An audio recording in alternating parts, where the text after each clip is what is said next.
কলকাতা থেকে আসা দুই দাদাকে নিয়ে চললাম তারাপীঠ ও বিচন্দ্রপুর বাঁকারায়। হাই ফ্রেন্ড, দেখতে পাচ্ছ আমি রেডি সেডি হয়ে গেছি। আর এই যে পাশে আছে দুই দাদা, কলকাতা থেকে এসেছে তারাপীঠ ঘোরার জন্য। আমার বাড়িতে এসে জল চা খাওয়ার পর দাদা ছোট্ট করে একটা ছড়া বললো আমার জন্য। মুহূর্তে সুন্দর একটা সময় কাটাচ্ছি, ভাইয়ের কাছে এসেছি।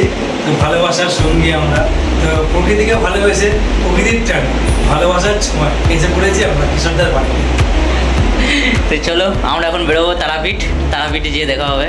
বাইক নিয়ে বেরিয়ে পড়েছি। ওই যে দাদারা আসছে পিছনে, দেখতে পাচ্ছ এই যে গনপুরের জঙ্গলটা সবুজ যে ভরা। একটু পর চলে এলাম আডলা গ্রামের এই মন্দিরটায়। এই মন্দিরটায় কালী মায়ের বিগ্রহ এবং বাবা শিবের লিঙ্গ দর্শন করলাম। তারপর ওখান থেকে চলে এলাম তারাপীঠের একটা হোটেলে। এই দুই দাদা এখানে স্নান করে নিল। তারপর এই যে দেখো হোটেলে ব্যালকনি থেকে নদীটা খুব সুন্দর লাগছে। হোটেলে বেরিয়ে মন্দিরে হাঁটতে হাঁটতে দেখি যে কত দোকান রয়েছে এখানে। পুজোর ডালা সাজিয়ে চললাম মাকে পুজো দিতে। ওখানে ফোন এলাও ছিল না, তাই পুজো দিয়ে বেরিয়ে এলাম। ওই যে দেখো পিছনে দাদারা। তারপর মন্দির চত্বরে এসে মায়ের একটু ছবি তোলার জন্য গেলাম, তাই ভিড়ের জন্য মায়ের ছবি তুলতে পারলাম। এখানে মায়ের ভোগ প্রসাদ দিচ্ছিল, একটু হাতে নিয়ে খেলাম। আর বাড়ির জন্য 50 টাকা দিয়ে একটু নিয়ে নিলাম। যাওয়ার সময় ধূপবাতি দেখিয়ে দিলাম। তারপর চলে এলাম বামাখ্যাপার সমাধিস্থলে। এখানে একটু ঘোরাফেরা করে হোটেলে যে খাওয়া দাওয়া করে বেরিয়ে পড়লাম বিচন্দ্রপুর বাঁকারায় যাওয়ার জন্য। এই যে বিচন্দ্রপুর বাঁকারায় এসে মন্দির চত্বরে চলে এসেছি। এখানে ভিডিও আমি আগে দেখি, তাই একটু ঘোরাফেরা করার পর এখান থেকে বেরিয়ে যাওয়ার জন্য রেডি হয়ে গেলাম। এই দুই দাদাকে বহরমপুর রোড ধরিয়ে যাব।